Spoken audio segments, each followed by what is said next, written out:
होता है और कहता है मुझे गूज बम्स मिल रहे हैं, जैसे नीचे वाला मॉन्स्टर बहुत ज्यादा पावरफुल है, या फिर इस वजह से कि मेरी सेंसिटिविटी बहुत ज्यादा बढ़ चुकी है। साथ ही वो अपनी स्टैट्स की विंडो को ओपन करता है और कहता है मेरा लेवल 15 पे अटक गया है, अब ये इससे ज्यादा नहीं बढ़ रहा, मुझे लगता है शायद मुझे बॉस से फाइट करनी है। साथ ही वो अपनी तलवार की तरफ देखता है और कहता है मेरी तलवार भी ज्यादा देर नहीं टिकेगी अगर मैं इसी तरह छोटे मॉन्स्टर से फाइट करता रहा। फिर वो सीढ़ियां उतरते हुए नीचे की तरफ चलना शुरू करता है जहाँ पर बॉस है। जिन्वू जैसे ही सीढ़ियां उतरकर नीचे जाता है तो वहाँ पर पानी होता है और उस पानी में एक बड़ा सा मॉन्स्टर होता है, एक स्नेक टाइप मॉन्स्टर। वो पानी में बड़ी ही तेजी के साथ आगे की तरफ बढ़ता है और जिन्वू पर अटैक करता है। जिन्वू अपनी तलवार को सामने करते हुए उसे ब्लॉक करता है, लेकिन उस बॉस मॉन्स्टर की अटैक की वजह से वो पीछे दीवार के साथ जाकर गिरता है और जैसे ही वो अपनी तलवार की तरफ देखता है तो उसकी तलवार टूट चुकी होती है। जिन्वू कहता है मुझे तो लगा था कि लेवल अप होने की वजह से मैं काफी ज्यादा स्ट्रॉन्ग हो चुका हूँ। उसी वक्त सामने उस बॉस मॉन्स्टर को दिखाते हैं जो कि एक स्नेक मॉन्स्टर है जिसका नाम ब्लू पॉइजन रासा का है। जिन्वू उसके नाम की तरफ देखता है और कहता है इसका नाम अभी भी ऑरेंज है, यानी कि ये इतना ज्यादा पावरफुल नहीं है। जिन्वू उस बड़े से सांप के स्केल्स को देखता है और कहता है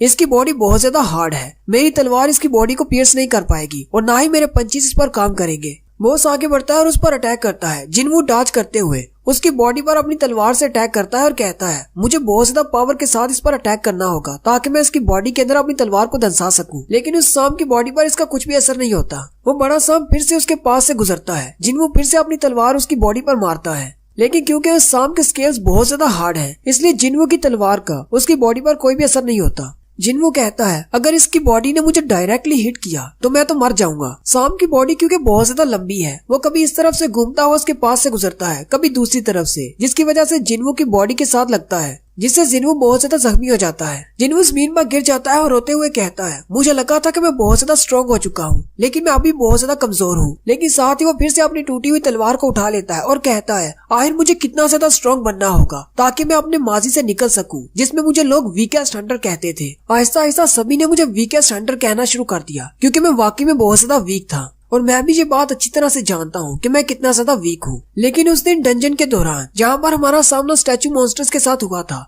वहाँ पर मैंने सभी के साथ अच्छा पेश आने की कोशिश की ताकि बाकी के हंटर्स जो कि स्ट्रॉन्ग हैं वो मेरी मदद कर सके। लेकिन वक्त आने पर वो सारे मुझे छोड़कर चले गए और आखिर में मुझे धोखा मिला। चाहे मैंने उन सब की जान बचाई थी, उन्होंने मेरा शुक्रिया अदा किया, लेकिन ये काफी नहीं था। जब उनके सामने उनसे भी ज्यादा ताकतवर मॉन्स्टर्स निकल आए तो वो लोग मुझे धोखा देकर वहाँ से भाग गए और आखिर बार सबसे स्ट्रॉन्ग की ही जीत होती है और कमजोर पीछे रह जाते हैं। इसलिए मुझे कमजोर बने नहीं रहना, मुझे स्ट्रॉन्ग बनना है। मैं इस डंजन में स्ट्रॉन्ग बनने के लिए आया था। साथ ही जिन्वू बार बार उस बड़े सांप पर अटैक किए जा रहा होता है और कहता है ये बॉस उन स्टैचू मॉन्स्टर के सामने कुछ भी नहीं, वहाँ पर मुझे जितना ज्यादा डर था यहाँ पर नहीं है। वो अपनी टूटी हुई तलवार से बार बार उसके स्केल्स पर अटैक करता है, लेकिन जब उसकी तलवार के अटैक्स बेफायदा हो जाते हैं वो स्नेक मॉन्स्टर की गर्दन के साथ लटक जाता है और कहता है मैंने अपने सारे स्टैट पॉइंट्स को अपनी स्ट्रेंथ में ऐड कर लिया है, मेरे पास फिजिकल स्ट्रेंथ है। साथ ही वो उसकी बॉडी को अपने हाथों की मदद से पिचकाना शुरू कर देता है और अपनी फुल पावर को इस्तेमाल करते हुए अपने दोनों हाथों को उसकी गर्दन में गड़ा देता है और उस सांप के मोटे स्केल्स भी उसको नहीं बचा पाते। वो उसके स्केल्स को इतना ज्यादा पिचका देता है कि वो बड़ा स्नेक खुद ही मर जाता है।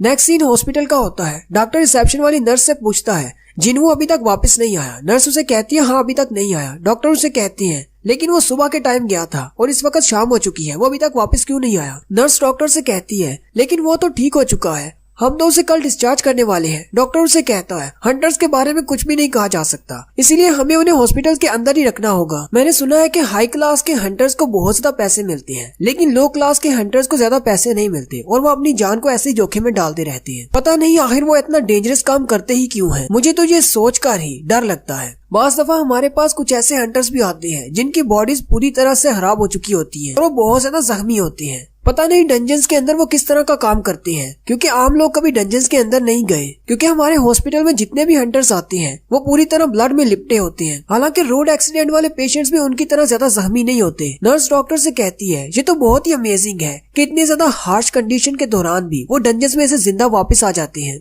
डॉक्टर नर्स से कहते हैं ऐसी बात नहीं है, असल में हंटर्स में से जो सबसे ज्यादा वीक हंटर्स भी होते हैं वो भी आम इंसान से बहुत ज्यादा पावरफुल होते हैं। ऐसा कहना गलत नहीं कि वो खुद भी मॉन्स्टर्स हैं। दूसरी तरफ डंजन के अंदर उस बड़े से सांप को मारने के बाद जिनवू को बताया जाता है कि उसने 3 बार लेवल अप किया है। जिनवू ये देखकर हंसना शुरू कर देता है और उस सांप को मारकर उसके पास ही बैठा होता है और कहता है, मुझे लगता है कि मैं पहले से ज्यादा स्ट्रॉन्ग हो गया हूँ। बड़े सांप को मारने पर उसे इन्वेंट्री में 2 चीजें मिलती है। एक उसे डैगर मिलता है जिसकी स्पेशल पावर ये है कि वो किसी को भी कट करके उसे पैरालाइज कर सकता है, जबकि उसे एक पोशन मिलता है जो कि एक थैली में होता है। उसके अंदर उस सांप का वेनम होता है जिसको पीने से वो अपनी बॉडी को हार्ड कर सकता है। जिनवू कहता है, मेरे सारे कपड़े फट चुके हैं, मेरी तलवार टूट चुकी है, मेरी पूरी बॉडी जख्मों से कवर है, लेकिन मुझे एक नया डैगर मिल गया है जो कि मिस्टर किम की उस तलवार से ज्यादा बेहतर है। एक ऐसा डैगर जो कि हड्डी से नहीं बना बल्कि दांत से बना है, वो भी एक सांप के, और इसके अटैक स्टैट्स तो बहुत ही अच्छे हैं। मैं इससे किसी को भी पैरालाइज कर सकता हूँ या फिर ब्लीड इफेक्ट दे सकता हूँ। फिर वो अपनी उस थैली की तरफ देखता है और कहता है, पता नहीं इसका क्या इस्तेमाल है, लेकिन मैं इसे अपनी इन्वेंट्री में स्टोर कर लेता हूँ, कभी इसका इस्तेमाल कर लूंगा। साथ ही उसके पास एक और विंडो ओपन होती है जिसमें बताया जाता है कि तुमने डंजन के बॉस को हरा दिया है, इसलिए ये सारी डंजन खत्म होने वाली है, सब कुछ नॉर्मल हो जाएगा। और वो सब कुछ वहाँ से पिक्सेलेट होकर गायब हो जाता है और जिनवू हैपजंग स्टेशन पर ही खड़ा होता है। जिनवू जैसे सीढ़ियां चढ़कर बाहर निकलता है कहता है, पता नहीं टाइम क्या हो गया होगा। उसी वक्त बाहर बारिश भी हो रही होती है। सामने से एक सोल्जर आता है और जिनवू से कहता है, तुम कौन हो और यहाँ पर कैसे आए, क्या तुमने न्यूज के बारे में नहीं सुना? जिनवू उसकी तरफ देखता और कहता है, ये तो एक सोल्जर है। वो उससे पूछता है, क्या हुआ यहाँ पर? सोल्जर उसे कहता है, क्या तुमने नहीं सुना? लेकिन साथ ही वो जिनवू के हाथ में टूटी हुई तलवार देखता है। वो जिनवू से कहता है, क्या तुम एक हंटर हो? जिनवू से कहता है, हाँ मैं एक हंटर हूँ। सोल्जर उसे कहता है, सर हंटर प्लीज इस तरफ आइए। बाकी के सारे हंटर्स मॉन्स्टर के साथ इस तरफ फाइट कर रहे हैं। वहीं पर सड़क के इर्द गिर्द बहुत सारे मॉन्स्टर्स मरे पड़े होते हैं। जिनवू कहता है, मुझे लगता है शायद किसी गेट में से मॉन्स्टर निकले होंगे। सोल्जर जिनवू से कहता है, छोटे मॉन्स्टर्स को तो मार दिया गया है, लेकिन उनका बॉस मॉन्स्टर जो कि डंजन का बॉस था वो अभी भी बाहर है और कुछ हंटर्स उसे फाइट कर रहे हैं। जिनवू उस तरफ देखता है और कहता है, मेरी सेंसिबिलिटी बहुत ज्यादा बढ़ गई है, मुझे महसूस हो रहा है ये इस डंजन का बॉस है और वो बहुत ज्यादा पावरफुल है। एक बड़ा सा स्टोन मॉन्स्टर जो कि डंजन का बॉस है वो बाहर होता है और उससे बहुत सारे हंटर्स लड़ रहे होते हैं, जबकि नॉर्मल इंसान भी खड़े वहाँ पर देख रहे होते हैं। सोल्जर्स उससे कह रहे होते हैं, पीछे रहिए, फोटोज लेने की जरूरत नहीं, यहाँ पर बहुत ज्यादा खतरा है। वो सारे लोग जो बातें कर रहे होते हैं, आखिर इन हंटर्स को कितना टाइम लगेगा इस मॉन्स्टर को मारने में, ये कर क्या रहे हैं, इस मॉन्स्टर को अभी तक मारा क्यों नहीं? वहीं पर एक हाई रैंक का हंटर होता है जिसका नाम टैंक होता है। दूसरा हंटर हीलर से कहता है, हीलर जल्दी से यहाँ पर आओ और टैंक को हील करो। हीलर उसे कहता है, हम लोग अपनी पूरी कोशिश कर रहे हैं, तुम लोग क्या कर रहे हो, जल्दी से इसे खत्म क्यों नहीं कर रहे? दूसरे हंटर्स उसे कहते हैं, हमारे पास ज्यादा मैजिशियंस नहीं है, हम इसको ज्यादा देर तक नहीं रोक पाएंगे। जिनवू भी उन आम लोगों में आकर खड़ा हो जाता है और ये सब कुछ देखने लग जाता है। जिनवू उन हंटर्स की तरफ देखता और कहता है, इन हंटर्स के तो खुद ही रैंक बहुत ज्यादा लो है, 8 ई रैंक के हैं, जबकि एक ही डी रैंक का हंटर है, जबकि डी रैंक वाला भी टैंक है और वो सिर्फ उसको शील्ड कर सकता है, अटैक नहीं कर सकता। और हीलर्स, इनके पास सिर्फ 2 ही हीलर हैं। जिनवू की नजर जैसे ही दूसरे हीलर पर पड़ती है तो वहाँ पर मिस जूही होती है। एक लड़की उसे कह रही होती है, तुम यहाँ पर क्या कर रही हो, तुमने कहा था कि तुम एक बी रैंक की हीलर हो, जल्दी से यहाँ पर आओ और हमें हील करो। लेकिन जूही उन स्टैचू मॉन्स्टर्स के हादसे की वजह से अभी भी मेंटली ट्रॉमा में होती है और वो उन सबको हील नहीं कर पा रही होती। और यहीं पर हमारी एपिसोड 6 का एंड होता है। लेवल अप की एपिसोड 7 के साथ हाजिर हूँ। अभी तक जिसने मेरे चैनल को सब्सक्राइब नहीं किया, चैनल को सब्सक्राइब कर दे, वीडियो को लाइक और शेयर कर दे, शुक्रिया। एक स्टोन मॉन्स्टर एक डंजन में से बाहर आ जाता है जहाँ पर बहुत सारे हंटर्स उससे निपट रहे होते हैं, जिनमें 8 ई रैंक के हंटर्स होते हैं, जबकि एक ही डी रैंक का हंटर होता है और उनके पास 2 हीलर्स होते हैं, जिनमें से एक जूही होती है। जिनवू जूही की तरफ देखता है और कहता है, पूरा 1 हफ्ता हो चुका है हमें उस डंजन से बाहर निकले, लेकिन मुझे नहीं लगता कि अभी तक उस ड्रामा से बाहर निकली है, और ऐसा ही मेरे साथ भी है। लेकिन साथ ही जिनवू अपनी तलवार को ऊपर की तरफ उठाते हुए कहता है, नहीं मेरे साथ ऐसा नहीं है, मुझे स्ट्रॉन्ग बनना है, मुझे अपने उस डर को पीछे छोड़ना होगा। जिनवू अपना स्टैंस लेते हुए कहता है, ये वाला बॉस अभी जिस डंजन में जिस बॉस से लड़कर आ रहा हूँ उससे 1 रैंक लोअर है, यानी उससे ज्यादा पावरफुल है। अगर मैं इसे डिस्ट्रॉय नहीं कर सकता तो कम से कम मैं इसके डिफेंसेस को वीक कर सकता हूँ। फिर जिनवू अपनी पूरी पावर को इस्तेमाल करते हुए अपनी टूटी हुई तलवार के टुकड़े को उस बड़े से पत्थर के बॉस मॉन्स्टर की तरफ फेंकता है। जिनवू की तलवार उड़ती हुई इस बॉस मॉन्स्टर की तरफ जा रही होती है। उसी वक्त उस बॉस मॉन्स्टर के साथ फाइट करते हुए हंटर्स का सीन दिखाते हैं। वो हंटर्स कह रहे होते हैं, अगर ऐसे ही चलता रहा तो हम सब लोग यहीं पर मारे जाएंगे, अगर कोई हाई रैंक का हंटर यहाँ पर नहीं आया। जबकि डी रैंक वाला टैंक भी उसको भी ब्लॉक करके खड़ा होता है। जूही उसे पीछे से हील कर रही होती है और उसे कहती है, अब तुम क्या करना चाहते हो, हमारा हीलिंग मैजिक भी खत्म होने वाला है। और उसी वक्त जिनवू की तलवार आकर उसके मुंह पर लगती है, जिससे वो स्टोन मॉन्स्टर टूटना शुरू हो जाता है। वो सारे कहते हैं, हमें लगता है कि हमारा अटैक काम कर रहा है। बस हमें थोड़ा सा और जोर लगाना है और ये मॉन्स्टर बिल्कुल खत्म हो जाएगा। और देखते ही देखते वो पत्थर का मॉन्स्टर नीचे गिर जाता है और टुकड़े टुकड़े हो जाता है। वो सारे हंटर्स खुश हो जाते हैं और कहते हैं हमने इसको हरा दिया। डी रैंक वाला हंटर कहता है थोड़ी देर पहले तो इस पर हमारा कोई भी अटैक काम नहीं कर रहा था, अभी अचानक इस पर हमारा अटैक काम कैसे कर गए? नहीं, ऐसी बात नहीं है, हमारे अटैक से इसको कुछ भी फर्क नहीं पड़ा। मुझे लगता है अभी इस पर किसी और ने अटैक किया है जिसकी वजह से ये मॉन्स्टर गिर गया है। उसी वक्त उस मॉन्स्टर के टुकड़ों में उसे उस तलवार का टुकड़ा मिलता है जो कि जिन्वू ने उसकी तरफ फेंकी थी। टैंक कहता है आखिर ये कैसे हो सकता है, एक ऐसा स्टोन मॉन्स्टर जिसे 10 हंटर्स मिलकर भी नहीं हरा सके, अचानक एक छोटी सी तलवार ने उसको हरा दिया, वो भी सिर्फ एक ही हिट में। आखिर इस तलवार को यहाँ पर किसने फेंका होगा? वो क्राउड की तरफ देखता है और सोल्जर से पूछता है क्या तुमने देखा इस तलवार के टुकड़े को यहाँ पर किसने फेंका?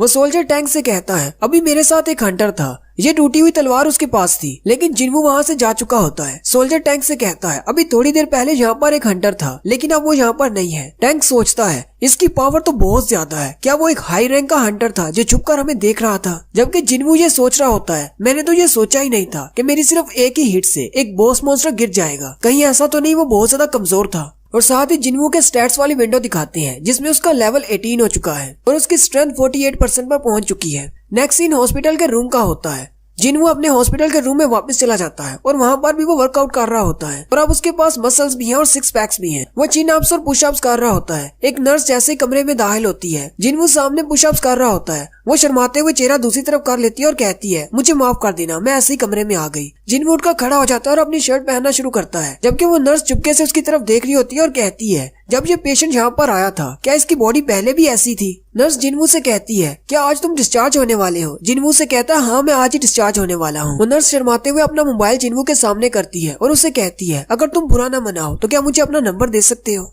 जिन्वू भी उसकी बात सुनकर हैरान हो जाता है। वो नर्स उसे कहती है अगर तुम्हें इससे कोई मसला नहीं तो मुझे अपना नंबर दे दो। जिन्वू ये सोच रहा होता है शायद हॉस्पिटल के कोई टेस्ट रिजल्ट्स होंगे जो इन्होंने मुझे बाद में सेंड करने होंगे, चलो इसे नंबर दे देता हूँ। और फिर जिन्वू उसके मोबाइल में उसे अपना नंबर दे देता है। नेक्स्ट सीन जिन्वू के घर का होता है जहाँ पर उसकी बहन कॉलेज जाने के लिए तैयार हो रही होती है। वो जैसे बाहर जाने लगती है जिन्वू भी अपने कमरे से सोता हुआ उठकर बाहर आ जाता है और जिना से कहता है क्या तुम स्कूल जा रही हो? जिना उसे कहती है हाँ मैं स्कूल जा रही हूँ, तो तुम भी उठ गए? जिन्वू से कहता है हाँ मैं तो सुबह से ही उठा हुआ हूँ, थोड़ी देर एक्सरसाइज कर रहा था। रास्ते में जाते हुए आती हुई कारों का ध्यान रखना, किसी गाड़ी के नीचे मत आ जाना। जिना भी उसकी बॉडी देखकर हैरान हो जाती है और कहती है क्या तुम एक्सरसाइज कर रही हो? जिन्वू से कहता है हाँ मैं थोड़ी बहुत एक्सरसाइज कर रहा हूँ। जिना उसके सामने खड़ी हो जाती है और उसे कहती है तुम्हारा तो साइज भी पहले से काफी ज्यादा बढ़ गया है, मुझे नहीं पता था कि लड़कों का कद 20 साल की उम्र के बाद भी बढ़ता है। जिन्वू उसे कहता है तुम ये किस तरह की अजीब सी बातें कर रही हो, अब बस करो, अब चुपचाप स्कूल जाओ और साथ में अम्ब्रेला लेती जाना। जिना उसे कहती है लेकिन आज तो बारिश नहीं होने वाली और वैसे भी ये अम्ब्रेला बहुत ज्यादा भारी है। जिन्वू उसके बैग में रखते हुए उसे कहता है ये एक फोल्डिंग अम्ब्रेला है, इतना भी भारी नहीं, इसे अपने साथ ही रखो।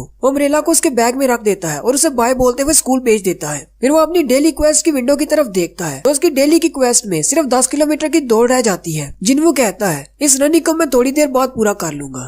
फिर जिन्वू अपने मसल्स की तरफ देखता है और कहता है मेरे मसल्स तो बहुत ही जल्दी ग्रो कर रहे हैं, सिर्फ चंद हफ्तों की ट्रेनिंग के बाद ऐसा नहीं हो सकता। इसका मतलब तो यही है कि जितना मैं अपने स्टैट्स को बढ़ाता जाता हूँ उसी हिसाब से मेरी बॉडी भी चेंज होती है। फिलहाल मैंने अपनी स्ट्रेंथ को 48% पर रखा हुआ है जिसकी वजह से मेरी बॉडी के मसल्स चेंज हो रहे हैं। मुझे लगता है कि मैंने स्ट्रेंथ स्टैट में बहुत ज्यादा पॉइंट्स को ऐड कर दिया है, अगर मैं इसी तरह पॉइंट्स को ऐड करता रहा तो कहीं ऐसा ना हो कि मैं इस तरह का दिखने लग जाऊं। जिन्वू कहता है मुझे अपनी स्ट्रेंथ को बैलेंस करना होगा, मेरे पास अभी भी 12 पॉइंट्स हैं जिन्हें मैं बाकी के स्टैट्स में भी ऐड कर सकता हूँ। मुझे स्ट्रेंथ के साथ साथ बैलेंस और एजिलिटी भी चाहिए, स्पीड भी चाहिए, इसके अलावा हेल्थ और एसेंस भी चाहिए। फिर वो अपने 12 पॉइंट्स में से 2 पॉइंट अपनी स्ट्रेंथ में बढ़ा देता है, जबकि अपनी एजिलिटी में 8 पॉइंट्स ऐड करता है और अपनी सेंस में 2 पॉइंट्स ऐड करता है। उसी वक्त जिन्वू के मोबाइल पर कॉल आती है। जिन्वू कहता है क्या ये मेरे गिल्ड की तरफ से है, लेकिन असल में वो कॉल उसके लैंडलॉर्ड की तरफ से होती है। वो कॉल को एक्सेप्ट करता है तो उसका मकान मालिक उसे कहता है तुम काफी दिनों से मेरी कॉल क्यों नहीं अटेंड कर रहे? जिन्वू उसे कहता है मैं डंजन में जख्मी हो गया था इसलिए 1 हफ्ते तक हॉस्पिटल में था। मकान मालिक उसे कहता है अच्छा ठीक है, मुझे पता है कि तुम अक्सर जख्मी होकर ही आते हो, मुझे ये बताओ कि तुमने इस मंथ का रेंट पे करना है या नहीं, या फिर मैं उसे ड्यू में डाल दूं, तुम नेक्स्ट मंथ दोगे? जिन्वू से कहता है नहीं, मैं कुछ करता हूँ, कोशिश करूंगा कि इसी महीने आपको पैसे ट्रांसफर कर दूं। कॉल कट करने के बाद जिन्वू कहता है अगर मुझे वाकई में डबल वेकनिंग मिली है तो मैं पहले से बहुत ज्यादा पैसे कमा सकता हूँ। अगर मैं इसी तरह अपनी बॉडी को एक्सरसाइज करता रहा तो बहुत ही जल्दी मैं एक टॉप रैंक हंटर बन जाऊंगा,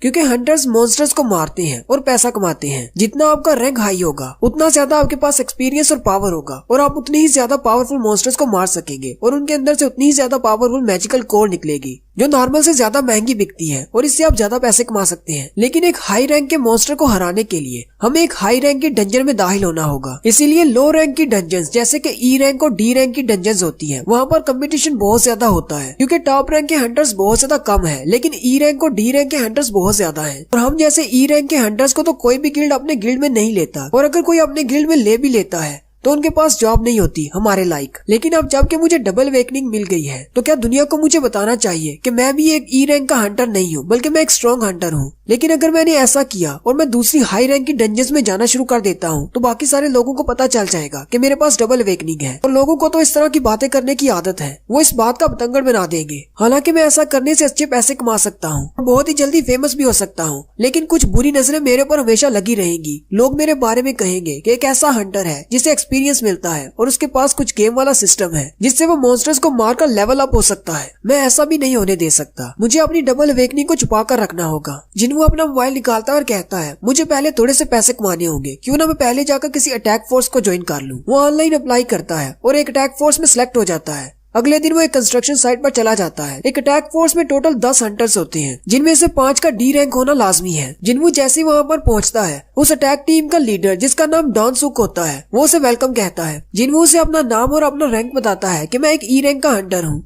वहीं पर 2 और भी हंटर खड़े होते हैं जो कि उसे देखकर हंसना शुरू कर देते हैं और कहते हैं बॉस हमें इसके बारे में पता है, ये तो बहुत ही फेमस हंटर है। दूसरा उसे कहता है मुझे इसका नाम याद नहीं आ रहा, क्या नाम था इसका। दूसरा उसे कहता है सबसे वीक हंटर, और फिर वह दोनों हंसना शुरू कर देते हैं। बॉस उनसे कहता है बस भी करो, हमारे लिए ज्यादा जरूरी है कि हमारी अटैक फोर्स के नंबर्स पूरे होने चाहिए। बॉस जिन्हों से कहता है जैसा कि मैंने तुम्हें फोन पर ही बता दिया था, ये एक सी रैंक की डंजन है और तुम एक ई रैंक के हंटर हो, इसलिए तुम्हें फाइट नहीं करनी, तुम्हें बस हमारा सामान उठाकर जाना है। हमारे पास अपने बंदे कम है, इसलिए तुम्हें ये फॉर्म फिल करना है। मैं इसके बदले तुम्हें 2 लाख युआन दूंगा। जिन्हों उन सब की तरफ देखता है और कहता है इनके पास 5 सी रैंक हंटर्स हैं, जबकि 4 डी रैंक के हंटर्स हैं। साथ ही वो रूल के बारे में बताता है कि एक डंजन में एक अटैक फोर्स ले जाने का एक रूल है कि हमारे पास 10 लोग होने चाहिए, जिनमें से 5 कम से कम सी रैंक के होने चाहिए। उसी वक्त जिन्हों के पास एक डी रैंक का हंटर आता है और उससे कहता है मुझे लगता है कि हम दोनों ही यहाँ पर सबसे वीक हैं। वो उसे कहता है मेरा नाम जिनहो है और मेरी उम्र 22 साल है। मैं एक डी रैंक का हंटर हूँ और मैं यहाँ पर डी रैंक्स में से सबसे कमजोर हंटर हूँ। लेकिन जिन्हो ने अपनी बॉडी पर बहुत ही महंगे इक्विपमेंट्स पहने होते हैं।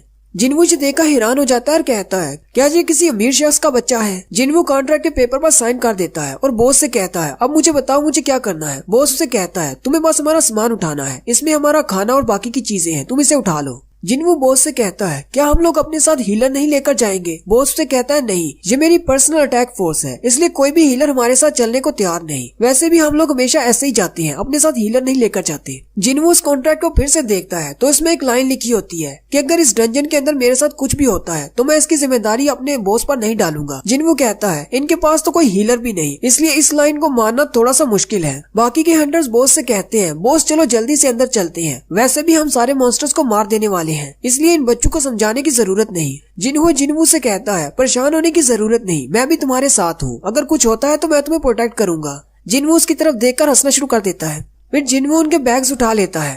फिर वो सारे लोग डंजन में जाने के लिए रेडी हो जाते हैं। बॉस उनको बताते हैं कि यहाँ पर कंस्ट्रक्शन का काम रोक दिया गया है, इसलिए यहाँ पर हमारे अलावा कोई भी नहीं है। जिन्हों से कहता है यहाँ पर जो बॉस था जो काम करवा रहा था उसने 9 करोड़ वॉन लिए और यहाँ से चला गया, ओवरसीज चला गया है। यहाँ पर काम करने वाले वर्कर्स और सारे फंडर्स जो कि इस बिल्डिंग को फंड कर रहे थे वो सारे बहुत ज्यादा मुश्किल में पड़ चुके हैं। जिन्हों से कहता है लेकिन तुम ये सारी बातें मुझे क्यों बता रहे हो। जिन्हों फिर से जिन्हों से कहता है ये दोनों बैग्स तो बहुत ज्यादा भारी होंगे, क्या तुम्हें मदद चाहिए। जिन्हों से कहता है कोई बात नहीं, मैं उन्हें उठा लूंगा। जिन्हों से कहता है क्या तुम हमेशा इसी तरह चुप रहते हो। जिन्हों से कहता है नहीं ऐसी बात नहीं है, तुम ही बस कुछ ज्यादा बोल रहे हो। जिन्हों हंसते हुए से कहता है क्या मैंने तुम्हें परेशान कर दिया, असल में लोग मुझे ज्यादा सीरियसली नहीं लेते, हंटर बनना मेरी एक हॉबी है। जिन्हों उसकी सारी बातें सुनकर बहुत ज्यादा पक रहा होता है। वो लोग डंजन के गेट के सामने पहुंच जाते हैं। बॉस उनसे कहते हैं हम लोग पहुंच गए। वो सारे कहते हैं इस डंजन का गेट तो नॉर्मल से बहुत ज्यादा बड़ा है। बॉस का साथी उसे कहता है क्या तुम्हें पक्का पता है कि ये एक सी रैंक की डंजन है। बॉस उसे कहता है हाँ मुझे पक्का पता है, गिल्ड वालों ने कंफर्म करके बताया है कि ये एक सी रैंक की डंजन है, मैंने बहुत सारे लोगों को यहाँ पर आते और जाते देखा है। जिन्हों डंजन के गेट को देखकर घबरा जाता है। जिन्हों से कहता है क्या तुम डंजन में पहली बार आए हो। जिन्हों से कहता है डंजन के गेट के साइज का बड़ा होना मैटर नहीं करता, गिल्ड वाले उसके अंदर से निकलने वाली एनर्जी पर डिसाइड करते हैं कि इस डंजन को कौन सा रैंक देना है। बी रैंक या उससे ऊपर की रैंक की डंजन्स को सिर्फ बड़े हंटर गिल्ड्स वाले ही सॉल्व करते हैं, लेकिन तुम्हें सही बात बताऊं तो मेरा भी ये पहली बार है। मैं अभी सी रैंक के डंजन में पहली बार जा रहा हूँ। बॉस उनसे कहते हैं चलो ठीक है मैं अंदर जा रहा हूँ, तुम लोग भी मेरे पीछे आ जाओ। फिर वो सारे बॉस के पीछे उस डंजन के अंदर चले जाते हैं और यहीं पर हमारी एपिसोड 7 का एंड होता है। हेलो गाइस, कैसे हैं आप सब लोग। मैं हूं आपका दोस्त अरसलान और आप देख रहे हैं मेरा चैनल पिक फ्लिक्स। हाजिर हूं लेवल अप की एपिसोड 8 के साथ। जिन्हों कुछ पैसे कमाने के लिए एक अटैक फोर्स को ज्वाइन करता है जिसमें टोटल 10 लोग होते हैं। वो लोग एक सी रैंक की डंजन में जाते हैं। उस अटैक फोर्स के बॉस का नाम डोंगसुक होता है। डोंगसुक उनसे कहता है चलो ठीक है मैं अंदर जा रहा हूँ, तुम लोग भी मेरे पीछे पीछे आ जाओ। फिर वो सारे लोग डंजन के गेट से अंदर चले जाते हैं। जैसे वो डंजन के अंदर जाते हैं अंदर बहुत ज्यादा अंधेरा होता है। डोंगसुक अपने दोस्त से कहता है यहाँ पर तो बहुत ज्यादा अंधेरा है, मेरे लिए कुछ लाइट जलाओ। उसका दोस्त अपनी मैजिकल पावर्स को इस्तेमाल करते हुए फायर क्रिएट करता है जिससे डंजन में लाइट हो जाती है। वो सामने देखते हैं तो बहुत सारी सुरंगें होती है और सामने कोई भी मॉन्स्टर नहीं होता। वो लोग ये देखकर बहुत ज्यादा हैरान हो जाते हैं और कहते हैं यहाँ पर तो बहुत सारी गुफाएं हैं और बहुत सारे रास्ते हैं, लेकिन यहाँ पर कोई भी मॉन्स्टर क्यों नहीं है। जिन्हो जिनवू से कहता है क्या कोई ऐसी डंजन भी होती है जहाँ पर मॉन्स्टर्स नहीं होते। जिनवू से कहता है जरा खामोश रहो, मुझे कोई आवाज आ रही है। जिनवू साथ ही सोचना शुरू कर देता है और कहता है अगर यहाँ पर अंधेरा है तो इसका मतलब यहाँ के मॉन्स्टर्स को लाइट पसंद नहीं होगी। और ऐसा नहीं है कि इस डंजन में मॉन्स्टर्स नहीं है, ऐसा है कि मॉन्स्टर्स ने अपने आप को अभी तक जाहिर नहीं किया। नॉर्मली डंजन्स के अंदर बहुत ज्यादा लाइट्स होती हैं, लेकिन अगर ऐसे मॉन्स्टर्स हो जिनको अंधेरे से फर्क नहीं पड़ता यानी उनकी आंखें ही नहीं होती तो ऐसी डंजन्स उन मॉन्स्टर्स के लिए बिल्कुल ठीक है। साथ ही जिन्वू चिल्लाकर उन सब से कहता है इस डंजन के मॉन्स्टर्स इंसेक्ट टाइप हैं, यानी कि 4 टांगों वाले कीड़े मकोड़े। ये सुनते ही बाकी के सारे हंटर्स भी रेडी हो जाते हैं। वो सारे कहते हैं कहीं ऐसा तो नहीं ये किसी चींटी का घोंसला हो। और साथ ही उन्हें बहुत सारी चींटियों के चलने की आवाज आनी शुरू हो जाती है जो कि उन्हीं की तरफ आ रही होती है। वो बहुत ज्यादा घबरा जाते हैं और कहते हैं पता नहीं कौन सी टनल में से वो बाहर निकलेंगी, लेकिन हमें नजर क्यों नहीं आ रही। जिन्वू फिर चिल्लाकर उन सब से कहता है वो सामने से नहीं आ रही बल्कि ऊपर से आ रही है। ऊपर की तरफ भी एक टनल होती है जिसमें से वो सारी चूड़ियां नीचे की तरफ आ रही होती है। बॉस उन सब से कहते हैं अपने मैजिक का इस्तेमाल करो और उन सबको नीचे लेकर आओ। फिर उन सबको मारते हैं। फिर वो सारे उन चूड़ियों को मारना शुरू कर देते हैं। यहाँ पर बाकी सारे मॉन्स्टर्स के साथ फाइट कर रहे होते हैं। जिन्वू वहीं पर बैग पकड़ कर खड़ा होता है और उन सबको एनालाइज कर रहा होता है। जिन्वू कहता है इन सारे सी रैंक के हंटर्स का आपस में बहुत ही अच्छा तालमेल है। मुझे लगता है कि शायद इसी वजह से इनको अपने साथ हीलर रखने की जरूरत नहीं पड़ती। इनके बॉस तो बहुत ही अच्छा है, डोंगसुक इनके साथ बहुत ही अच्छे से पेश आता है और बाकी के हंटर्स भी उसका भरपूर साथ दे रहे हैं। फिर वो जिन्हो की तरफ देखता है और कहता है जिन्हो हालांकि इसको इतना ज्यादा एक्सपीरियंस नहीं है, लेकिन इसके इक्विपमेंट्स बहुत ही अच्छे और महंगे हैं। इस वजह से ये भी मॉन्स्टर्स के साथ फाइट कर पा रहा है। हर कोई अपना बेस्ट दे रहा है, लेकिन सिर्फ मैं यहाँ पर सामान पकड़ कर खड़ा हूँ। उसी वक्त एक चूंटी उसकी तरफ भी आती है। जिन्हो उस चूंटी को किक मारता है और वो चूंटी मर जाती है। डोंगसुक अपने साथियों से कहता है हम लोग इंटरेस्ट को क्लियर करने के बाद वापस चलेंगे, इसलिए जल्दी करो और इस इंटरेस्ट को साफ करो। जितने भी मॉन्स्टर रह गए हैं सबको मार डालो। थोड़ी देर में वो सारी चींटियों को मार देते हैं। बॉस उन सब से कहते हैं जल्दी से सारे क्रिस्टल्स को इकट्ठा करो, फिर हम इन सारे क्रिस्टल्स को 9 लोगों में बांट देंगे। बॉस के साथी कहते हैं ये तो हमारा फेवरेट पार्ट है, ये सभी में क्रिस्टल्स बांटे जाएंगे। डोंगसुक जिन्वू के पास आता है और उसे कहता है तुम्हें कैसे पता चला कि मॉन्स्टर्स ऊपर से आने वाले हैं। जिन्वू से कहता है मुझे बस ऐसा लगा इसलिए मैंने कह दिया। डोंगसुक उसे कहता है तुम्हारी सेंसेस तो बहुत ही तेज है। बॉस जिन्वू का शुक्रिया अदा करते हैं और कहते हैं तुम तो वाकई में बहुत ही अच्छी हो, लेकिन इतना भी ज्यादा अच्छा होना तुम्हारे लिए बेहतर नहीं और छोटी डिटेल पर ध्यान देना तुम्हारे लिए जरूरी नहीं। उसी वक्त बॉस का एक साथी उसे कहता है बॉस यहाँ पर आओ, मुझे तुम्हें कुछ दिखाना है। ग्राउंड पर चूंटियों के टुकड़े पड़े होते हैं। दोस्त उसे कहता है बॉस ये टुकड़े हमारी वजह से नहीं हुए क्योंकि हम लोग या तो मैजिक का इस्तेमाल कर रहे थे या फिर तलवारों का। डोंगसुक भी ये देखकर बहुत ज्यादा हैरान हो जाता है और कहता है आखिर ऐसा किसने किया होगा, क्या ये मॉन्स्टर्स आपस में ही लड़ रहे थे या फिर ऐसा हो सकता है कि इस डंजन में इन मॉन्स्टर्स से भी ज्यादा कोई ताकतवर मॉन्स्टर्स हैं या फिर इस डंजन के बॉस ने ये सब कुछ किया होगा। असल में उन चूंटियों की ये हालत जिन्वू ने की है क्योंकि वो उनको किक्स मार रहा था जिसकी वजह से वो टुकड़े टुकड़े हो जाती थी। जिन्वू जिन्हो से पूछता है तुम्हारी ये शील्ड और ये तुम्हारी तलवार ये बहुत ज्यादा महंगी लगती है। जिन्हो से कहता है असल में ये मेरी पहली रेड है, इसलिए मेरे फादर ने बहुत ज्यादा खर्चा किया है और मेरी सेफ्टी पर पूरा ध्यान दिया है। लेकिन तुम ये क्यों पूछ रहे हो? जिन्वू से कहता है मुझे नहीं पता, लेकिन मुझे लगता है कि तुम्हें थोड़ा सा सावधान रहना चाहिए। जिन्वू डोंगसुक की तरफ देख रहा होता है और उसे बहुत ही बुरी फीलिंग आ रही होती है। फिर वो सारे लोग बॉस को मारने के लिए बॉस के रूम की तरफ आगे चल पड़ते हैं। जिन्वू कहता है इस डंजन का लेआउट बिल्कुल एक मेज की तरह का है, इसलिए हमें ज्यादा फाइट का सामना करना नहीं पड़ा, लेकिन हमें अपना रास्ता नहीं मिल रहा। वैसे भी मुझे इस सब से क्या लेना देना है, मेरा काम सिर्फ बैगेज को उठाना है। मुझे मॉन्स्टर्स के साथ फाइट करने की जरूरत नहीं। बिना किसी फाइट के मुझे अच्छी खासी रकम मिल रही है, तो मुझे फाइट करने की क्या जरूरत है। लेकिन साथ ही जिन्वू कहता है मेरा सिस्टम मुझे बार बार एक बात कह रहा है कि छिपकली से सावधान रहना। पता नहीं यहाँ पर छिपकली कौन सी है, या तो वो बॉस मॉन्स्टर छिपकली है या फिर कुछ और। फिर वो लोग चलते हुए बॉस के रूम के बहुत ज्यादा करीब पहुंच जाते हैं। वहाँ पर भी बहुत सारी चींटियों की लाशें पड़ी होती है। डोंग सुक उनसे कहता है,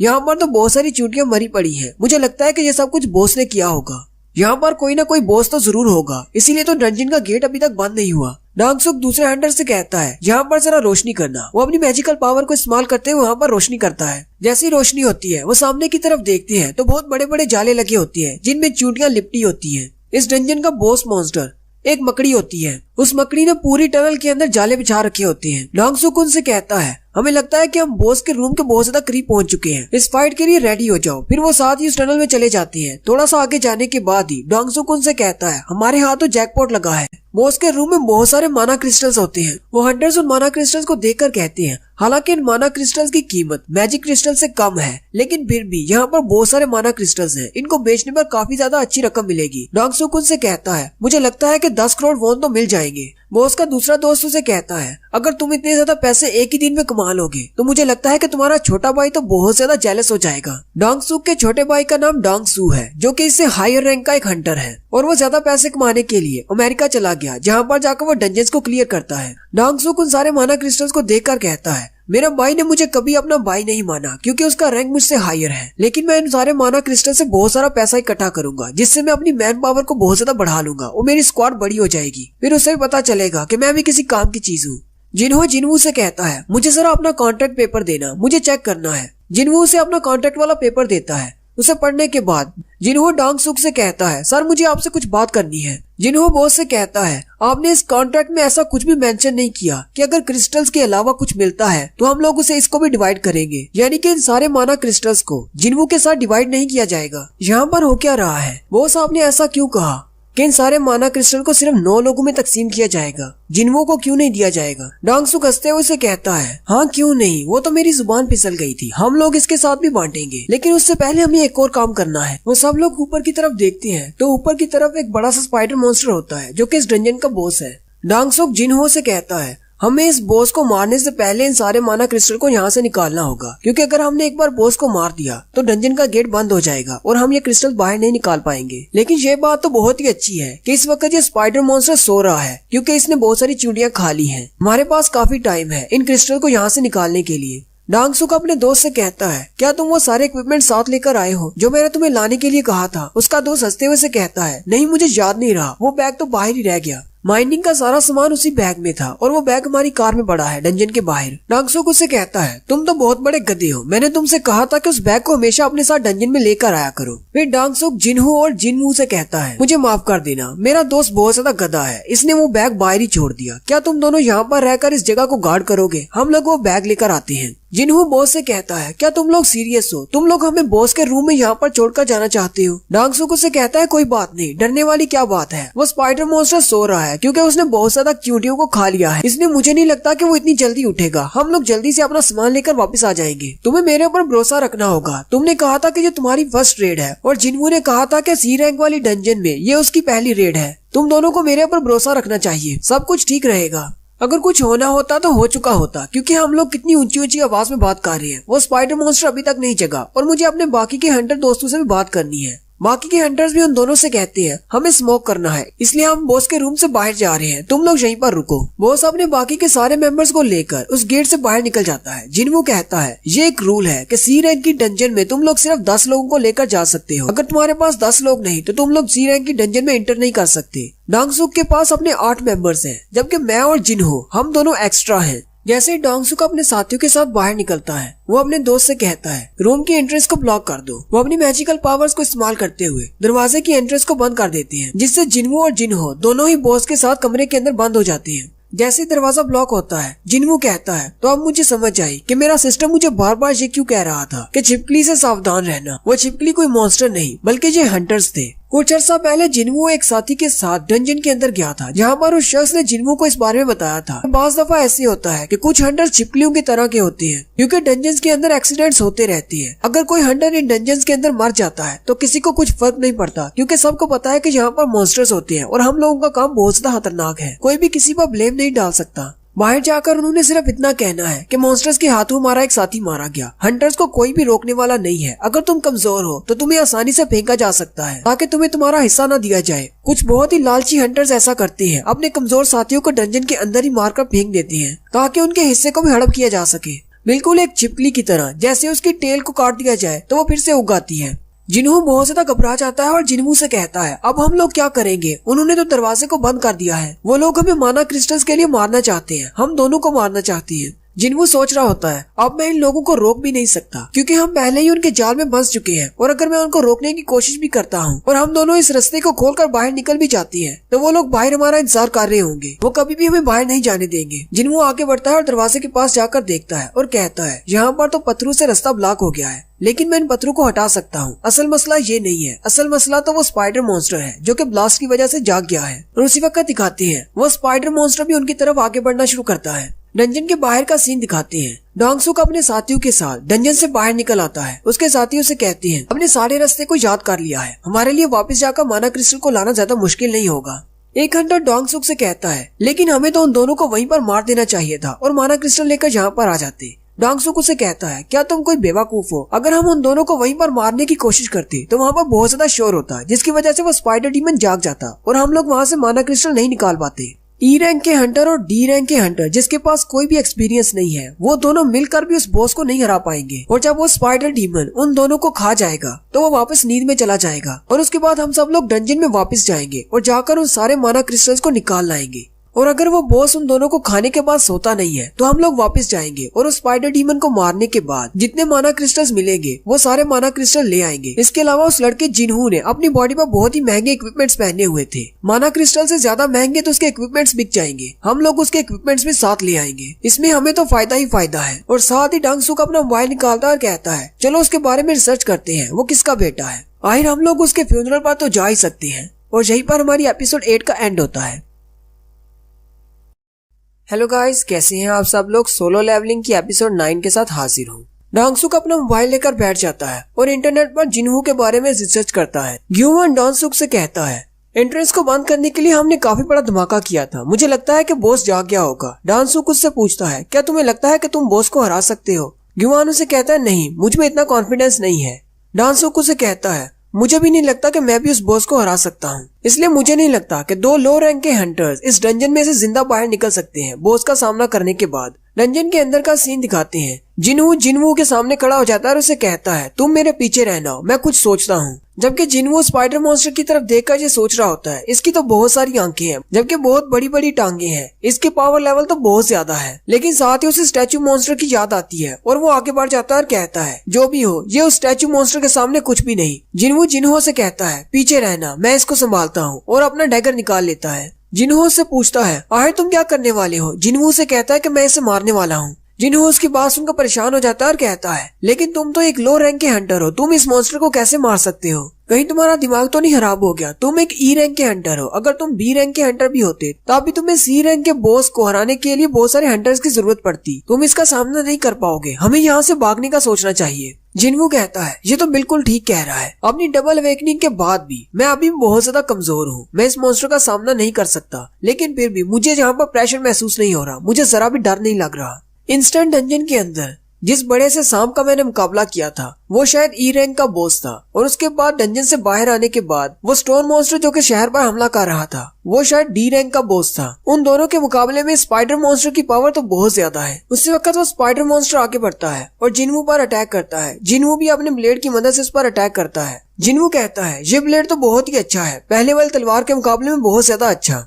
फिर जिन्हू और स्पाइडर मॉन्स्टर फिर से फाइट करना शुरू कर देते हैं, जबकि जिन्हू दूर खड़ा ये सब कुछ देख रहा होता है और बहुत ज्यादा घबरा जाता है और कहता है आखिर ये कैसे हो सकता है, ये ई रैंक का हंटर नहीं हो सकता। जिन्हू स्पाइडर मॉन्स्टर की टांगों पर अपने डैगर से अटैक करता है, लेकिन उसकी स्किन बहुत ज्यादा मोटी होती है। जिन्हू कहता है इसकी स्किन तो बहुत ज्यादा हार्ड है, मुझे बहुत ज्यादा डीप अटैक करना होगा ताकि मेरा डैगर इसकी स्किन के अंदर दन सके। ये तो मुझे कोई ब्लाइंड स्पॉट्स भी नहीं दे रहा, इसकी 8 टांगे हैं जो कि बहुत ज्यादा पावरफुल है, ये तो डंजन के फर्श को भी तोड़ता जा रहा है, इसका हर अटैक बहुत ज्यादा पावरफुल है, मुझे उसके पैरों के अटैक से बचते हुए इस वक्त पहुंचना होगा। जिन्हू उसकी तरफ देखकर बहुत ज्यादा घबरा जाता है और कहता है ये एक ई रैंक का हंटर हो ही नहीं सकता, ये एक ई रैंक का हंटर कैसे हो सकता है। लेकिन इसने हंटर गिल्ड में अपने जो फॉर्म्स जमा करवाए थे उसमें इसने बताया कि ये एक ई रैंक हंटर है, लेकिन इसकी मूवमेंट्स तो बहुत ज्यादा फास्ट है। एक ई रैंक का हंटर इतना ज्यादा फास्ट और पावरफुल नहीं हो सकता, कहीं ये एक फॉल्स रैंकर तो नहीं। और यहीं पर फॉल्स रैंकर की हिस्ट्री बताई जाती है कि फॉल्स रैंकर ऐसे हंटर होते हैं जो कि अपनी मैजिकल पावर्स को कंट्रोल कर सकते हैं और अपनी मर्जी से अपने रैंक्स को कम या ज्यादा शो कर सकते हैं। और ज्यादातर फॉल्स रैंकर्स ऐसे ही होते हैं जिनका हंटर रैंक बहुत ज्यादा होता है लेकिन वो अपने आप को लो रैंक का शो करवाते हैं। लेकिन मसला ये है कि ऐसे फॉल्स रैंकर्स साइकोपैथ्स होते हैं जो कि किसी को भी मारना अपनी हॉबी समझते हैं। साइकोपैथ का सोचकर ही जिन्हू बहुत ज्यादा घबरा जाता है। जिन्हू वहीं जमीन पर गिर जाता है और कहता है आखिर मैं इस डंजन में आया ही क्यों, और साथ ही वो रोना शुरू कर देता है।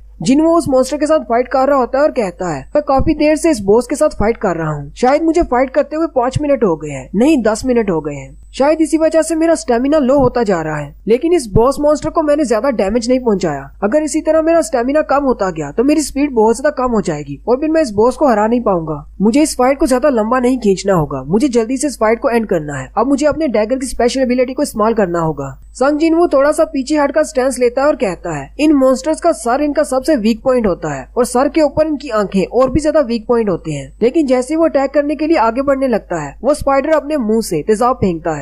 जिनवू जल्दी से जंप करते हुए उसके अटैक से बचता है और कहता है इसके पास भी अपना ट्रम्प कार्ड है, ये तो एसिड फेंक सकता है। अगर ये इसी तरह मेरे ऊपर अटैक करता रहा मेरा स्टेमिना बिल्कुल खत्म हो जाएगा और मैं कुछ भी नहीं कर पाऊंगा। जिन्हू अपनी स्प्रिंट एबिलिटी को इस्तेमाल करते हुए अपनी स्पीड को बढ़ाता है और कहता है मुझे इसके बहुत ज्यादा करीब होना होगा, अपनी मूवमेंट्स को तेज करते हुए इस पर अटैक करना होगा। स्प्रिंट की एबिलिटी को इस्तेमाल करने से उसकी स्पीड 30% बढ़ जाती है।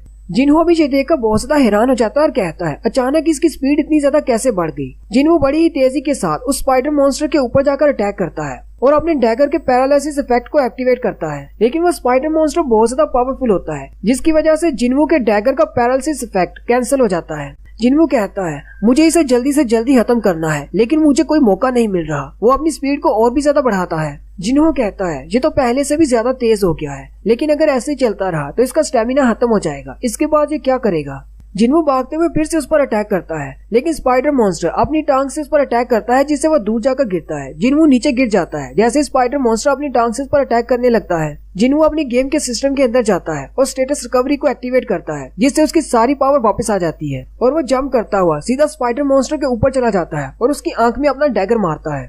जिन्हू का डैगर उसकी आंख के अंदर धंस जाता है जिसकी वजह से पैरालिसिस इफेक्ट एक्टिवेट हो जाता है और साथ ही उसका ब्लीड इफेक्ट भी शुरू हो जाता है। उसके पास एक विंडो ओपन होती है जिसमें उसे बताया जाता है कि दोनों इफेक्ट्स एक्टिवेट हो चुके हैं, अब तुम्हारा दुश्मन हर सेकंड में 1% एनर्जी लूज करता जाएगा। और साथ ही जिन्हू अपने डैगर से उस पर और भी ज्यादा अटैक करता है और थोड़ी देर के बाद उसके पास विंडो ओपन होती है जिसमें उसे कहा जाता है कि तुमने डंजन बॉस को मार दिया है। डंजन के बॉस को मारने के बाद उसके पास 3 विंडोज ओपन होती है जिसमें उसे 3 बार लेवल अप कहा जाता है। जिन्हू एक लंबा सांस लेता है और कहता है चलो शुक्र है मैंने अपना डेली का रिवार्ड नहीं लिया था, स्टेटस रिकवरी वाला, अगर मैं उसे पहले इस्तेमाल कर लेता तो पता नहीं यहाँ पर क्या होता। जिन्हू ये देखकर बहुत ज्यादा हैरान हो जाता है और कहता है आखिर इसने एक डंजन बॉस को कैसे हरा दिया, वो भी अकेले, आखिर ये कैसे हो सकता है। जिन्हू कहता है हो ना हो ये वाकई में एक साइकोपैथ फॉल्स रैंकर है। वो जिन्हू की तरफ देखता है तो जिन्हू अपने डैगर की मदद से उस स्पाइडर मॉन्स्टर के अंदर से उसके मैजिकल कोर्स निकाल रहा होता है। स्पाइडर मॉन्स्टर को मारने पर 10 मैजिकल कोर निकलते हैं। जिन्हू उन सारे क्रिस्टल्स को उठा लेता है और जैसे वहाँ से जाने लगता है जिन्हू उसे कहता है सर मेरी बात सुने। जिन्हू ने वो बैग्स उठा लिए होते हैं और उसे कहता है सर अगर आप चाहें तो अपने सारे मैजिकल क्रिस्टल्स को इन बैग्स में भर सकते हैं, मैं आपके लिए ये सारे बैग्स उठाऊंगा। साथ ही वो बैग में से पानी की बोतल निकालते हुए उसे कहता है सर आपको प्यास लगी होगी, सर आप ये पानी पी ले। जिन्हू ये देखकर हैरान हो जाता है और कहता है अब इसको क्या हो गया, ये अचानक ऐसे क्यों बिहेव कर रहा है। जिन्हू भागता हुआ जाता है और माना क्रिस्टल्स को तोड़ना शुरू कर देता है और उन्हें बैग में भरता हुआ कहता है अब जबकि हमारे पास सारे क्रिस्टल्स हैं हम इन सारे क्रिस्टल्स को बाहर ले जाएंगे। उसी वक्त डंजन के एंट्रेंस पर फिर से धमाका होता है और एंट्रेंस खुल जाती है। डांगसुक और उसके सारे साथी वापस आ जाते हैं। वो लोग जैसे ही अंदर दाखिल होते हैं वो स्पाइडर मॉन्स्टर को मरा हुआ देखकर बहुत ज्यादा हैरान हो जाते हैं और कहते हैं ये दोनों तो अभी तक जिंदा है, लेकिन ऐसा कैसे हो सकता है, और बॉस भी मर चुका है, क्या इन दोनों ने मिलकर उस बॉस को मार दिया। कहीं ऐसा तो नहीं था कि ये बॉस स्पाइडर बहुत ज्यादा कमजोर था। वो लोग जिन्हू की तरफ देखते हैं और कहते हैं उसके इक्विपमेंट्स काफी ज्यादा महंगे हैं और वो वैसे भी एक डी रैंक का हंटर है, हमें लगता है शायद इसी ने उस बॉस को मारा होगा। डांगसुक भी जिन्हू की तरफ देखता है और कहता है मुझे लगता है कि इसी ने बॉस को मारा है, मैंने तो इसे बहुत ज्यादा अंडर एस्टिमेट किया, इसके अलावा तो हो ही नहीं सकता। एक ई रैंकर जिसे सबसे वीकेस्ट हंटर कहा जाता है वो इसकी क्या मदद कर सकता है, उसने इस मॉन्स्टर को नहीं मारा होगा। मुझे लगता है कि जिन्हू काफी ज्यादा पावरफुल है और इसके इक्विपमेंट्स में कौन सी एबिलिटीज हैं ये नहीं पता, इसलिए हम नहीं चाहते कि इसको अपना दुश्मन बना ले। फिलहाल हमारी बेहतरी इसी में है कि हम इसे अपने साथ मिला ले और जिन्हू को मार डाले। डांगसुक का साथी उसे कहता है अब हमें क्या करना होगा। डांगसुक उसे कहता है हमें उस डी रैंक के हंटर को अपने साथ मिलाना है ताकि वो दूसरे को मार डाले। डांगसुक जिनहू से कहता है मैंने तुम्हारे बारे में रिसर्च की है, तुम्हारे इक्विपमेंट्स बहुत ज्यादा फ्लैशी थे, इसलिए मैंने पता किया कि तुम कौन हो, तुम तो एक बहुत ही अमीर बाप की औलाद हो। जिनहू उसे कहता है तो इस बात का इससे क्या ताल्लुक है। डांगसुक उसे कहता है मैंने तुम्हारे फादर के साथ बात की है इस बारे में, इसीलिए हम लोग यहाँ पर हैं। मैंने तुम्हारे फादर से कहा है कि हम लोग उसके बेटे को इस डंजन से जिंदा बाहर लाएंगे, लेकिन एक शर्त है, तुम्हें संग जिनहू को मारना होगा। ये बात सुनते ही जिनहू बहुत ज्यादा हैरान हो जाता है और कहता है कहीं तुम पागल तो नहीं हो गए, मैं इसको कैसे मार सकता हूँ। डांगसुक उसे कहता है कि तुम्हारे पास सिर्फ यही एक रास्ता है, जिनहू को मारो और हमारे ग्रुप में शामिल हो जाओ, हम तुम्हें यहाँ से जिंदा बाहर ले जाएंगे। अगर तुम इसे यहाँ पर नहीं मारोगे तो हम तुम दोनों को यहीं पर मार देंगे। आखिर तुम घबरा किस बात से रहे हो, यहाँ पर कोई भी नहीं देखने वाला। अगर तुम इसको मार देते हो तो बाहर जाकर तुम्हें कोई भी नहीं पूछेगा। कहीं तुम सिर्फ एक ई रैंक के हंटर से डर तो नहीं रहे, जल्दी करो और इसे मार डालो। जिनहू की तरफ देखता है और कहता है सर मैं ऐसा कुछ भी नहीं करने वाला। जिनहू से कहता है कोई बात नहीं, मुझे पता है, मैं ये बात अच्छी तरह से जानता हूँ कि हमेशा ताकतवर के सामने कमजोर को ही झुकना पड़ता है और मैं यहाँ पर सबसे कमजोर हूँ, तो आखिर बार मुझे ही धोखा दिया जाएगा। जिनहू की बात सुनकर जिनहू अपने इक्विपमेंट्स उठा लेता है और अपनी तलवार लेकर जिनहू के सामने खड़ा हो जाता है और डांगसुक से कहता है मैं इसे प्रोटेक्ट करूंगा। डांगसुक उसे कहता है कि बच्चे तुम गलती कर रहे हो, तुम्हें इसकी साइड नहीं लेनी चाहिए, तुम्हें हमारी साइड पर होना चाहिए, हम तुम्हें यहाँ से जिंदा बाहर लेकर जाएंगे। डांगसुक का मैजिशियन दोस्त उसे कहता है अब हमें क्या करना होगा। डांगसुक उसे कहता है अमीर बाप की औलाद को मारना हमारे लिए अच्छा नहीं रहेगा, पहले इस ई रैंक के हंटर को मार डालो, उसके बाद देखते हैं इसका क्या करना है। डांगसुक अपनी तलवार निकाल लेता है और उन दोनों से कहता है क्या तुम दोनों ने आज से पहले कभी किसी इंसान को मारा है। उसी वक्त जिनहू के पास एक विंडो ओपन होती है जिसमें उसे एक इमरजेंसी क्वेस्ट दी जाती है और इस क्वेस्ट के रूल्स भी वैसे ही होते हैं। अगर वो अपनी क्वेस्ट को पूरा नहीं करेगा तो उसे पेनल्टी दी जाएगी और उसे उस पेनल्टी को पूरा करना होगा। और उसकी इमरजेंसी क्वेस्ट ये होती है कि उसे 8 दुश्मनों को मारना है। जिनहू ये देखकर बहुत ज्यादा हैरान हो जाता है और कहता है आखिर ये सिस्टम मुझे अचानक से ऐसा क्यों कह रहा है। डांगसुक का मैजिशियन दोस्त आगे बढ़ता है और उस पर अटैक करता है। वहाँ पर एक जोरदार धमाका होता है, जिनहू पीछे की तरफ गिर जाता है। डांगसुक जिनहू से कहता है अब उसकी फिक्र करना छोड़ो, वो मर चुका है, तुम हमारी साइड पर आ जाओ, अभी भी तुम्हारे पास एक चांस है। जिनहू उनकी बात सुनकर रोना शुरू कर देता है और कहता है तुम सब लोग कातिल हो। जबकि जिनहू पीछे दीवार के साथ जाकर गिरता है, कहता है आखिर मैं ये बात कैसे भूल सकता हूँ कि डंजन के अंदर सिर्फ वही कामयाब होते हैं जो ज्यादा पावरफुल है, हमेशा कमजोर को धोखा दिया जाता है। मैं इस बात को कैसे भूल गया, मैं हमेशा से गलत सोच रहा था। कितनी बार डंजन के अंदर जाते हुए मरते मरते बचा हूँ, हर बार अपनी बॉडी को हील करने के बाद मैं फिर से डंजन के अंदर चला जाता। इस वक्त मेरा सिस्टम मुझे कह रहा है कि सामने 8 लोगों को मार डालो जो कि मेरे दुश्मन हैं, क्योंकि वो सारे मेरी जान लेना चाहते हैं। अगर मैं इस क्वेस्ट को पूरा नहीं करता तो मेरी पेनल्टी डेथ होगी, क्योंकि मेरा हार्ट रुक जाएगा और मैं मर जाऊंगा। अब मेरे पास सिर्फ एक ही रास्ता बचा है, या तो मैं इन 8 को मार डालूं या फिर खुद मर जाऊं। फिर जिनहू अपना फैसला कर लेता है और कहता है मुझे इन 8 को मारना होगा, और वो उठकर खड़ा हो जाता है। जिनहू कहता है मैं इस सिस्टम से स्ट्रॉन्ग नहीं बन रहा, बल्कि ये सिस्टम मुझे स्ट्रॉन्ग बना रहा है। अब ये बात बहुत ज्यादा वाज़ेह हो चुकी है कि ये सिस्टम मुझे इस्तेमाल कर रहा है और मैं इस सिस्टम को इस्तेमाल कर रहा हूँ अपने फायदे के लिए। फिर जिनहू उन सब को मारने के लिए उन सब के सामने खड़ा हो जाता है और यहीं पर हमारी एपिसोड 9 का एंड होता है। एक्सप्लेनेशन अच्छी लगी हो तो कमेंट करके जरूर बताएं, चैनल को सब्सक्राइब कर दें, वीडियो को लाइक और शेयर कर दें। शुक्रिया।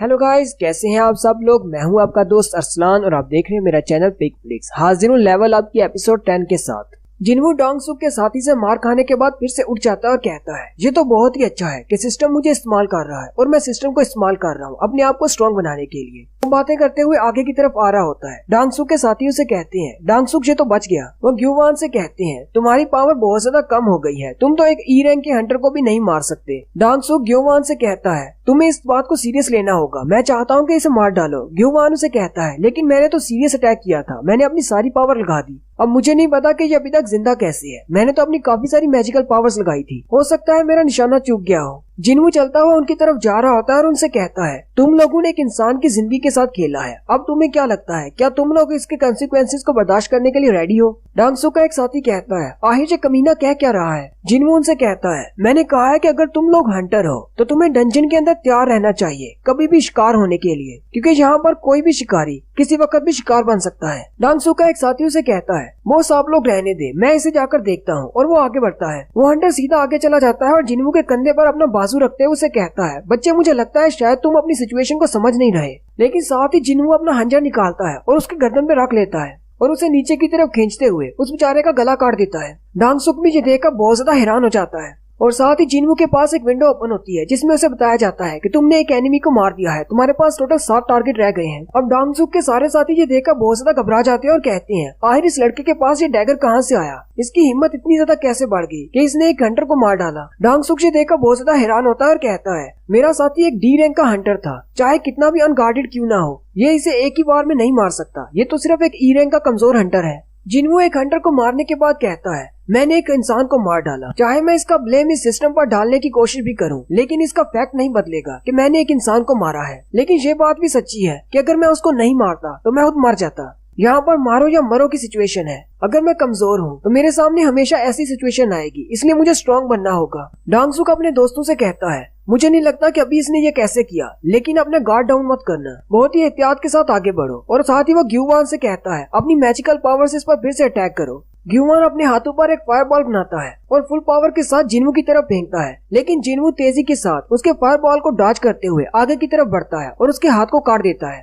न सिर्फ उसके हाथ को बल्कि उसकी पूरी बॉडी के छोटे छोटे टुकड़े कर देता है। डांगसुक अब ये देखकर और भी ज्यादा घबरा जाता है। डांगसुक के बाकी के हंटर दोस्त भी भागते हुए जिन्वू को मारने के लिए आगे बढ़ते हैं, लेकिन जिन्वू उनके अटैक से बचते हुए उनमें से एक को मार देता है। दूसरे वाला कहता है आखिर ये इतना ज्यादा फास्ट कैसे हो सकता है, ये तो सिर्फ एक ई रैंक का हंटर है, मेरे अटैक्स तो बिल्कुल भी वर्क नहीं कर रहे। जिन्वू उस हंटर के ऊपर अपने डैगर की पैरालिसिस इफेक्ट को एक्टिवेट करता है, जिससे उसकी बॉडी मूव करना छोड़ देती है। वो वहीं पर खड़ा चिल्लाना शुरू कर देता है और कहता है मैं अपनी बॉडी को मूव नहीं कर पा रहा। जबकि बाकी के बचे हुए हंटर ये देखकर बहुत ज्यादा घबरा जाते हैं और कहते हैं ये लड़का तो मैजिक का इस्तेमाल कर रहा है। जिन्वू बाकी के हंटर्स के ऊपर भी अपने हंजर के पैरालिसिस इफेक्ट को एक्टिवेट करता है और साथ ही ब्लीड इफेक्ट को एक्टिवेट करते हुए उनकी पूरी बॉडी से ब्लड निकलना शुरू हो जाता है। वो सारे चिल्लाकर यही कह रहे होते हैं आखिर ये है कौन, ये एक ई रैंक का हंटर नहीं हो सकता, ये तो बहुत ज्यादा स्ट्रॉन्ग है। जिन्वू डांगसुक के अलावा बाकी के सारे 7 मेंबर्स को मार देता है। डांगसुक ये देखकर बहुत ज्यादा हैरान हो जाता है और कहता है इसने तो सिर्फ चंद सेकंड्स में मेरे 7 डंजन के साथियों को मार दिया और वो सारे के सारे डी रैंक के हंटर्स थे। डांगसुक जिन्वू से कहता है तुमने अपने स्किल्स मुझसे छुपा कर रखे, तुमने कहा कि तुम एक ई रैंक के हंटर हो, क्या तुमने इस डंजन के बॉस को मारा है? डांगसुक बहुत ज्यादा गुस्सा हो जाता है और उसे कहता है अब मैं तुम्हें बताता हूँ कि सारे सी रैंक के हंटर्स एक ही लेवल पर नहीं होते, मेरी पावर इनसे बहुत ज्यादा है। और साथ ही वो अपनी पावर को इंक्रीज करते हुए जिन्वू पर अटैक करने के लिए आगे की तरफ बढ़ता है। डांगसुक कहता है चाहे ये कितना ही पावरफुल क्यों ना हो, डंजन बॉस को हराने के बाद और मेरे 7 साथियों को मारने के बाद ये बहुत ज्यादा थक चुका होगा, मुझे नहीं लगता कि ये अब मेरा सामना कर पाएगा। डांगसुक अपनी शील्ड को सामने की तरफ करते हुए जिन्वू की तरफ आगे बढ़ता है और कहता है ये अपने छोटे से हंजर के साथ मेरी शील्ड को नहीं तोड़ पाएगा, इसकी स्पीड के साथ अगर ये मेरी शील्ड के साथ टकराएगा तो इसकी बॉडी बहुत ज्यादा जख्मी हो जाएगी। वैसे भी ये अपनी फाइट से थक चुका है। लेकिन जैसे ही डांगसुक जिन्वू के थोड़ा सा करीब पहुंचता है, जिन्वू उसके चेहरे पर हाथ रखते हुए उसे रोक लेता है और डांगसुक से कहता है लीडर डांगसुक, तुम्हें क्या लगता है कि तुम बहुत ज्यादा स्ट्रांग हो, लेकिन तुम्हें मेरे बारे में एक बात नहीं पता, तुम्हारे जैसे मॉन्स्टर्स को मारने के बाद हर बार मेरी पावर लेवल अप हो जाती है। और साथ ही वो उसको चेहरे से पकड़ते हुए जमीन में दंसा देता है। डांगसुक बहुत ज्यादा हैरान होता है और कहता है अभी अभी यहाँ पर क्या हुआ, मैं तो इसे मारने के लिए आगे बढ़ रहा था, क्या इसने मुझे थप्पड़ मारकर जमीन पे गिरा दिया? डांगसुक फिर से उठकर बैठ जाता है और कहता है ये एक ई रैंक का हंटर हो ही नहीं सकता, मुझे लगता है शायद ये एक फॉल्स रैंकर है। डांगसुक रोना शुरू कर देता है और उसे कहता है प्लीज मुझे मत मारो, मुझे छोड़ दो, मैं तुम्हें सारा पैसा दे दूंगा, इस डंजन में जितने भी माना क्रिस्टल्स हैं तुम वो सारे रख सकते हो, इसके अलावा हमारे सारे मैजिकल क्रिस्टल भी तुम रख सकते हो, बस मुझे छोड़ दो। जिन्वू डांगसुक से कहता है क्या तुम्हें शर्म नहीं आती, एक ऐसे इंसान से माफी की भीख मांग रहे हो जिसे तुमने 3 बार मारने की कोशिश की? डांगसुक चिल्लाते हुए उसे कहता है तुम्हें क्या लगता है कि तुम मुझे मारकर बच जाओगे? जिन्वू से कहता है ये तो तुम ही ने कहा था कि इन डंजन्स के अंदर जो कुछ भी होता है बाहर वालों को नहीं पता चलता कि यहाँ पर किसके साथ क्या हादसा हुआ। डांगसुक चिल्लाकर उसे कहता है क्या तुम्हें पता है मेरा छोटा भाई कौन है? लेकिन साथ ही जिन्वू अपने हंजर को घुमाते हुए उसकी गर्दन काट देता है और उसकी पूरी बात भी नहीं सुनता। डांगसुक को मारने के बाद जिन्वू अपने कपड़ों की तरफ देखता है और कहता है मेरे कपड़े तो सारे गंदे हो गए, इन पर ब्लड लग गया है और साथ में इनका साइज भी छोटा होता जा रहा है, मेरी बॉडी दिन ब दिन ग्रो कर रही है। जिन्वू जिन्हो की तरफ देखता है तो वो दूर बैठा उल्टी कर रहा होता है। जिन्वू के पास आता है और उसे कहता है डंजन का बॉस मर चुका है और ये डंजन का गेट क्लोज होने वाला है, हमें जल्दी से यहाँ से निकलना होगा। उसी के साथ जिन्वू के पास एक विंडो ओपन होती है जिसमें उसे कहा जाता है कि तुमने इमरजेंसी क्वेस्ट को पूरा कर लिया है, जिसमें उसे 3 रिवॉर्ड्स मिलते हैं, एक स्टेटस रिकवरी का, दूसरा उसे एक स्पेशल स्किल मिलता है जो कि ब्लड लस्ट का होता है और साथ ही उसे तीसरे नंबर पर 10 एक्सपीरियंस पॉइंट्स भी मिलते हैं। ब्लड लस्ट स्किल के बारे में बताया जाता है इस स्किल को एक्टिवेट करने के बाद जिस भी टारगेट को तुम चूज करोगे वो 1 मिनट के लिए तुम्हारे होप और डर में मुबतला हो जाएगा और इसके लिए तुम 1 से ज्यादा टारगेट्स को भी सिलेक्ट कर सकते हो।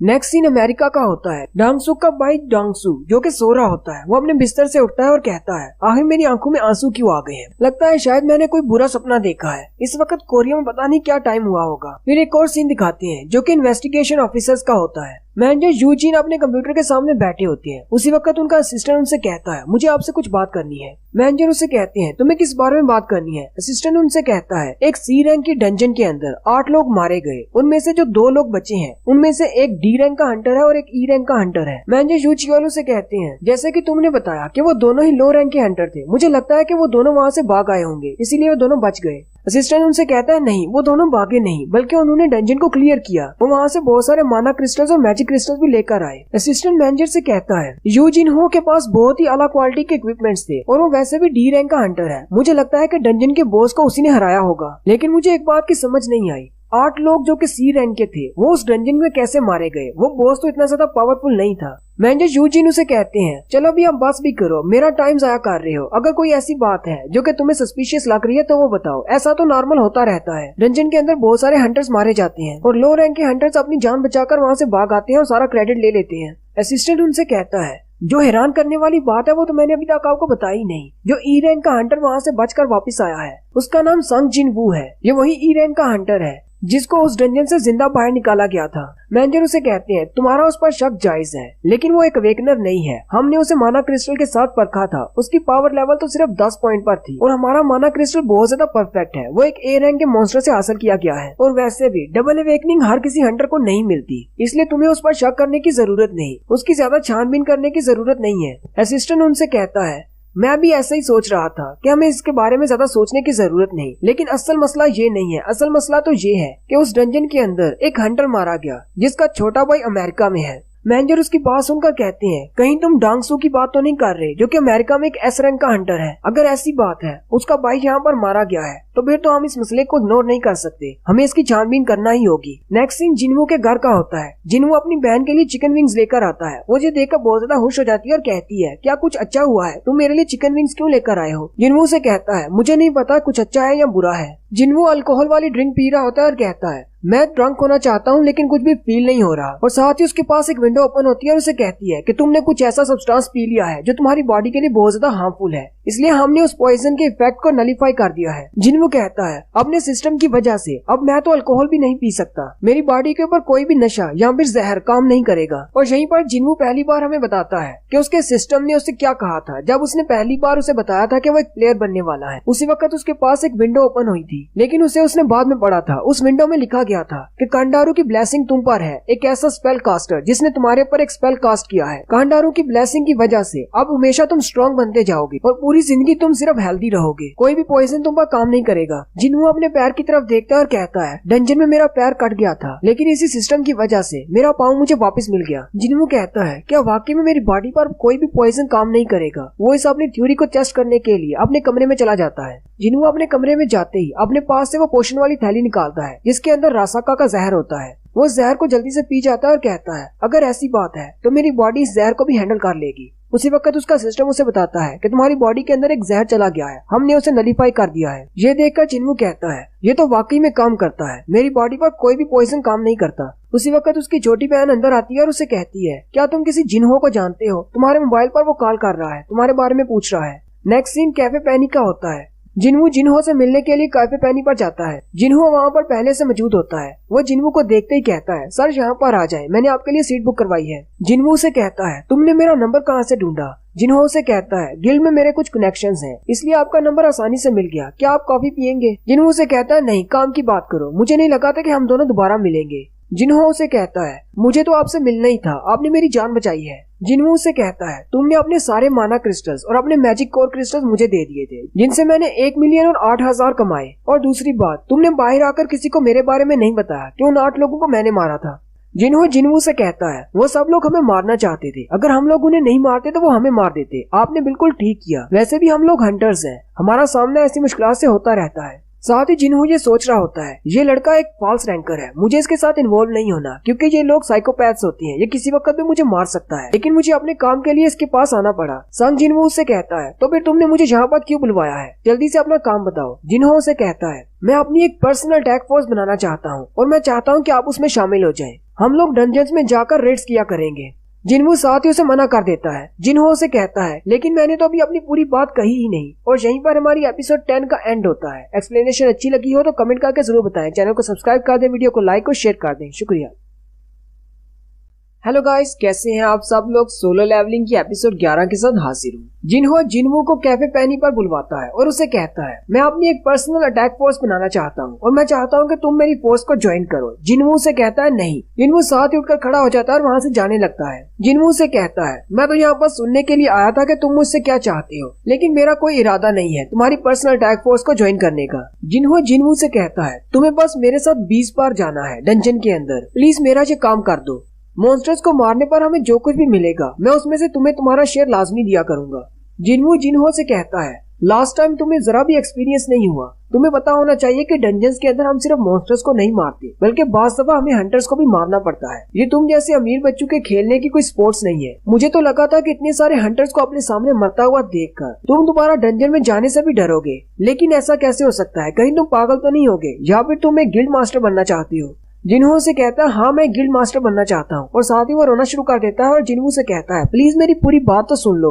जिनहो से कहता है मैंने तुम्हें बता दिया कि मैं गिल्ड मास्टर बनना चाहता हूँ, लेकिन मुझे लाइसेंस रिसीव करने के लिए एक्सपीरियंस की जरूरत है। वैसे तो कोई भी हंटर इस लाइसेंस को रिसीव कर सकता है, लेकिन लाइसेंस के लिए एक शर्त है कि जिस हंटर को ये लाइसेंस इशू किया जाएगा वो 20 बार डंजन के अंदर गया होना चाहिए। एक बार तो मैं तुम्हारे साथ डंजन में जाकर आ चुका हूँ, अब मुझे सिर्फ 19 बार और डंजन में जाना है, फिर मुझे लाइसेंस मिल जाएगा। हाँ, उसके लिए मुझे एक रिटन टेस्ट भी देना होगा, लेकिन मेरा ब्रेन बहुत ज्यादा तेज है, मैं वो रिटन टेस्ट पास कर लूंगा, मैं पूरी तरह श्योर हूँ। जिनवू से कहता है मैंने सुना है कि तुम एक बहुत बड़े बाप की औलाद हो जो कि एक आर्किटेक्चर बिजनेस का मालिक है। जिनहो से कहता है हाँ तुमने बिल्कुल ठीक सुना है, मैं ये सब कुछ इसीलिए कर रहा हूँ अपनी कंपनी को हासिल करने के लिए, और ये मेरे डैड के ऑर्डर्स हैं। उन्होंने मुझे कहा है कि मैं एक हंटर गिल्ड क्रिएट करूँ जिससे हमारी कंपनी को बहुत ज्यादा फायदा होगा। साथ ही जिनवू कहता है डंजन्स बहुत ज्यादा डेंजरस जगह होती है, लेकिन डंजन के अंदर से बहुत ज्यादा ट्रेजर निकलता है जिससे आप बहुत ज्यादा पैसा कमा सकते हैं। सिर्फ मैजिक कोर क्रिस्टल्स और माना क्रिस्टल्स ही नहीं बल्कि मॉन्स्टर्स की डेड बॉडीज को हम बिल्डिंग मटेरियल के लिए भी इस्तेमाल कर सकते हैं। डंजन में हर चीज हमारी दुनिया में इस्तेमाल हो सकती है,